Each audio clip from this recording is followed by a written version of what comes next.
Although there is no doubt that we can consciously choose poverty as a spiritual path, many sages have. Self-imposed poverty can teach us many powerful lessons. But for the lower class, being poor is not a spiritual path. It is a struggle. This morning, let us contemplate what spiritual paths we can choose to address the needs of the sick, the elderly, the homeless, the jobless, and their children who go to bed hungry in their prisons of poverty. For today's reading, I have decided to try a small experiment. I have handed out 25 very short one-line quotes to 25 people in the congregation, and I'm going to have each of them read them. If those 25 people would stand. Aristotle, Greek philosopher. Poverty is the parent of revolution and crime. Plutarch, Greek historian. An imbalance between rich and poor is the oldest and most fatal ailment of all republics. Confucius, Chinese teacher and philosopher. In a country well governed, poverty is something to be ashamed of. In a country badly governed, wealth is something to be ashamed of. Kofi Annan, 7th Secretary General of the United Nations. Extreme poverty anywhere is a threat to human security everywhere. Albert Einstein, theoretical physicist. The world is a dangerous place, not because of those who do evil, but because of those who look on and do nothing. Eli Kamarov, writer. Poverty is like a punishment for a crime you didn't commit. Ban Ki-moon, 8th Secretary General of the United Nations. Saving our planet, lifting people out of poverty, advancing economic growth, these are one and the same fight. Rick Bragg, journalist. It is a common condition of being poor. You are always afraid that the good things in your life are temporary, that someone can take them away because you have no power beyond your own brute strength to stop them. Diana, Princess of Wales. You can't comfort the afflicted without afflicting the comfortable. John F. Kennedy, 35th President of the United States. If a free society cannot help the many who are poor, it cannot save the few who are rich. Mahatma Gandhi, Indian political and spiritual leader. Poverty is the worst form of violence. Nelson Mandela, former president of South Africa. As long as poverty, injustice, and gross inequality exist in our world, none of us can truly rest. Jeffrey D. Sachs, economist. History is written by the rich, and so the poor get blamed for everything. Franklin Delano Roosevelt, 32nd President of these United States. The test of our progress is not whether we add more to the abundance of those who have much. It is whether we provide enough for those who have too little. Coco Chanel, French fashion designer. Some people think luxury is the opposite of poverty. It is not. It is the opposite of vulgarity. C.S. Lewis, author of Christian Apologist. Nothing that you have not given away will ever truly be yours. Jeff Bridges, actor. Poverty is a very complicated issue, but feeding a child isn't. Muhammad Ali, professional boxer. Wars of nations are fought to change maps, but wars of poverty are fought to map change. Bono, singer-songwriter and philanthropist. Where you live should not determine whether you live or whether you die. Muhammad Yunus, entrepreneur. Poverty does not belong in a civilized human society. Its proper place is in a museum. Nelson Mandela, former president of South Africa. Overcoming poverty is not a gesture of charity. It is the protection of a fundamental human right, the right to dignity and a decent life. William E. Vaughan, columnist. It would be nice if the poor were to get even half the money that is spent in studying them. Mahatma Gandhi, Indian political and spiritual leader. There are people in the world so hungry that God cannot appear to them except in the form of bread. Frank Buttman, Protestant evangelist. There is enough in the world for everyone's need, but not for everyone's greed. Mother Teresa, Roman Catholic nun. When a poor person dies of hunger, it has not happened because God did not take care of him or her. It has happened because neither you nor I wanted to give that person what he or she needed.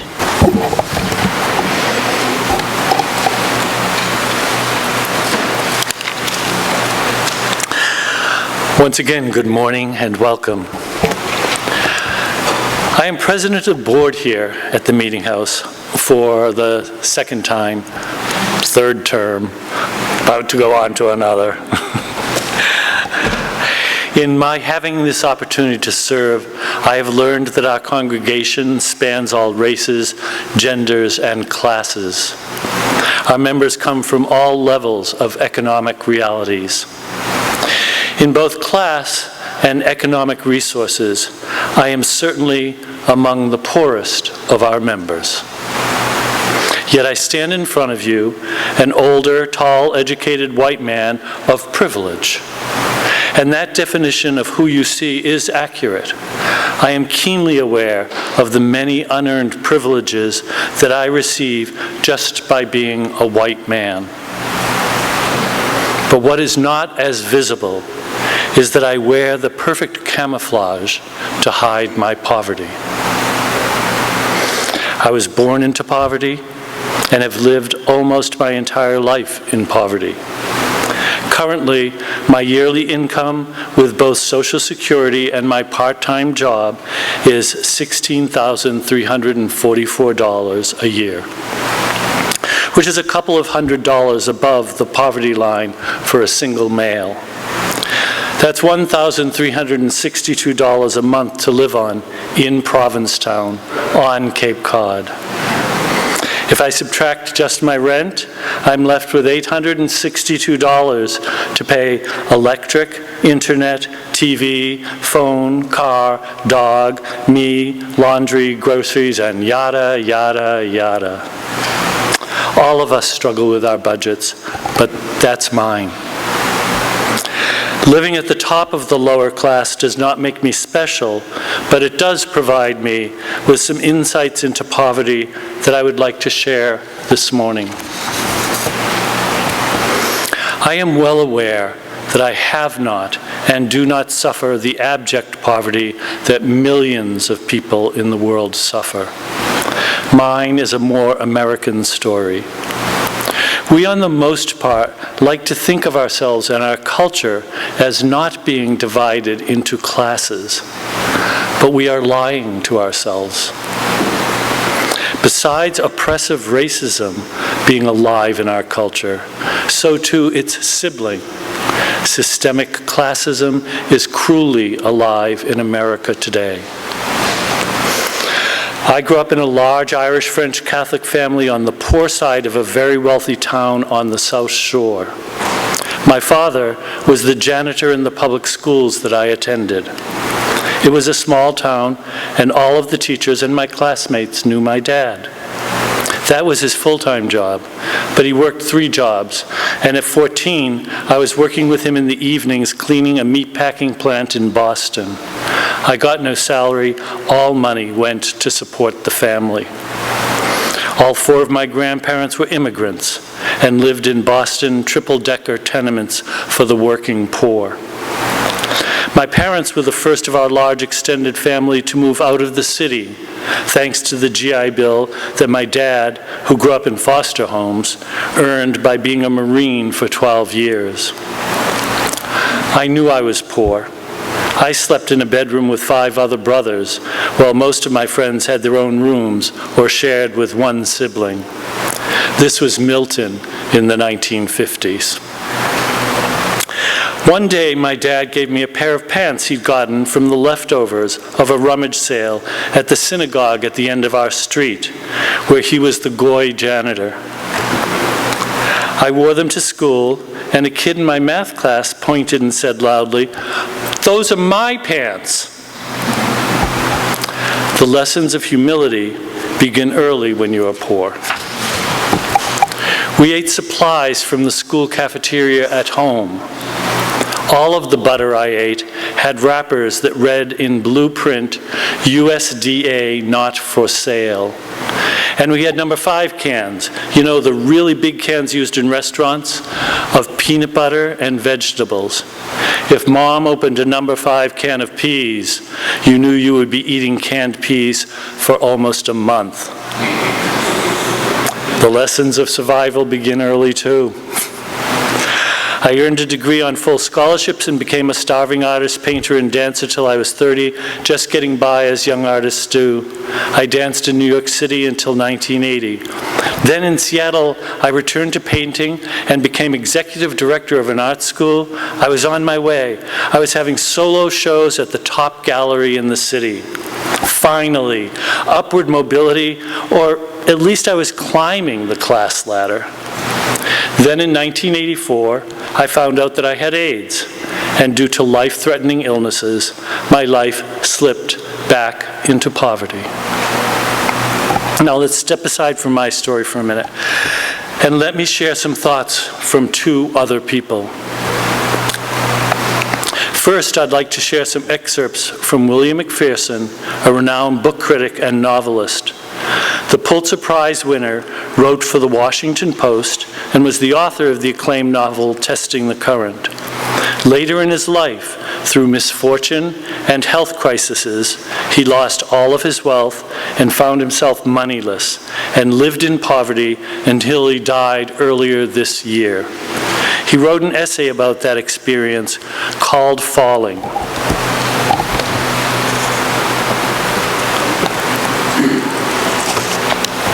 In which he says, "The rich are all alike, to revise Tolstoy's famous words, but the poor are poor in their own peculiar ways."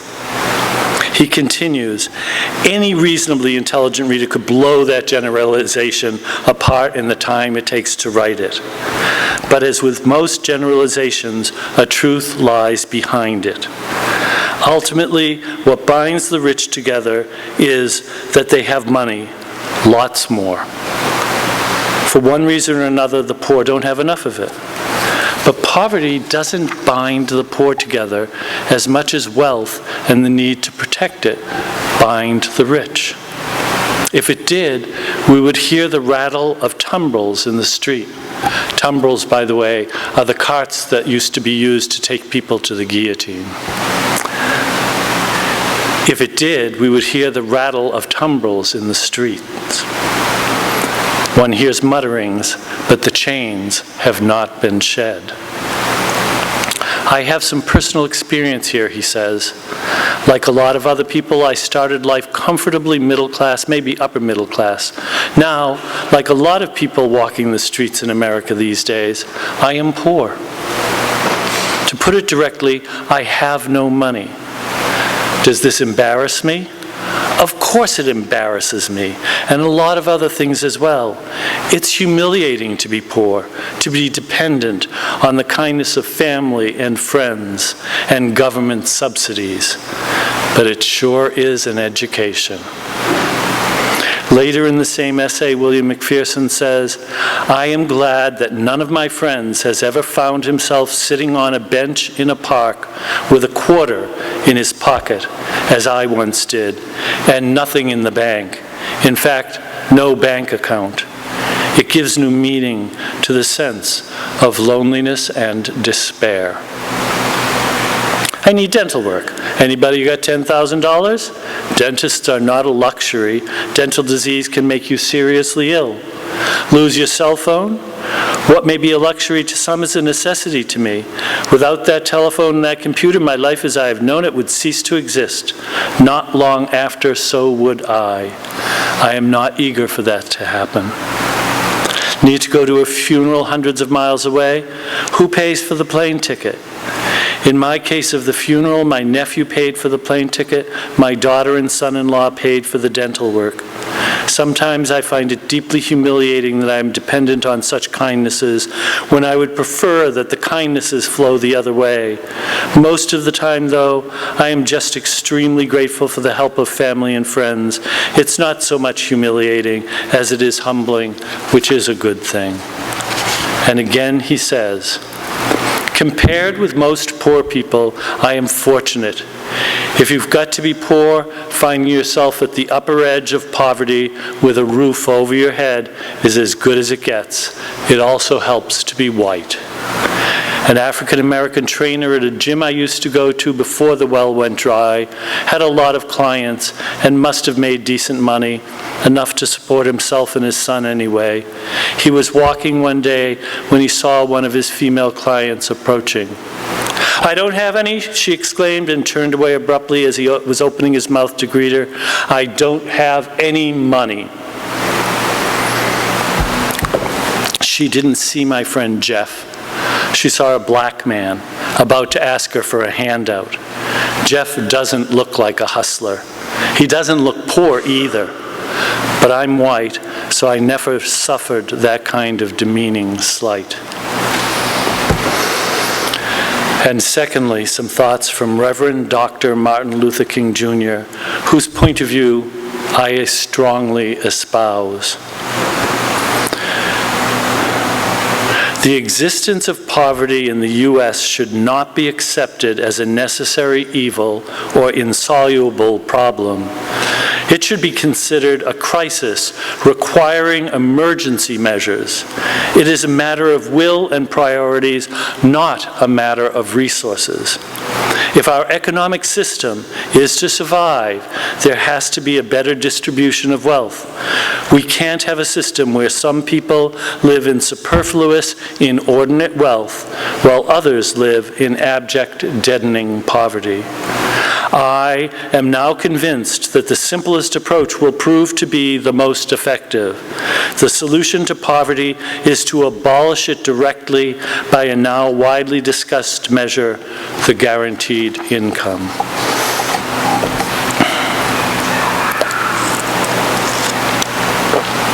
In my own life, I have gained two small insights into poverty.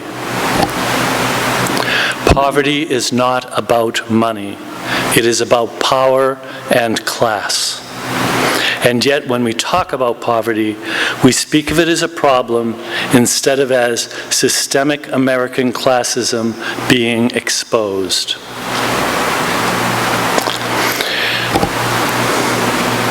Most living creatures organize community using hierarchies, classes, as the social glue. Yet I believe one of our human skills is the ability to choose to subvert the instinct to create cultures, tribes, and groups through building hierarchies by inserting compassion into the conversation in order to build healthy, successful, inclusive communities. I titled this sermon Gratitude, Humility, and Poverty because that's the order in which I now experience my life.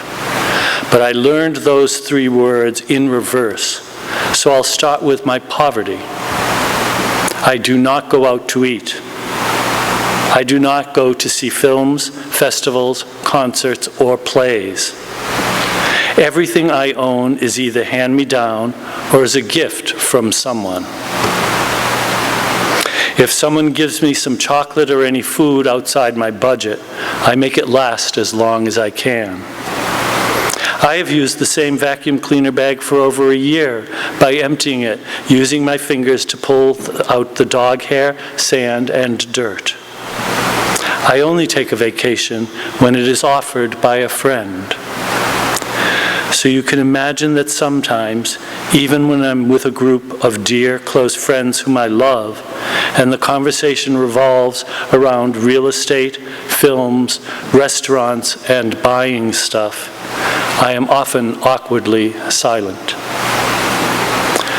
Then came humility. I have the great good fortune to have friends who are outrageously generous. Without them, I would not survive.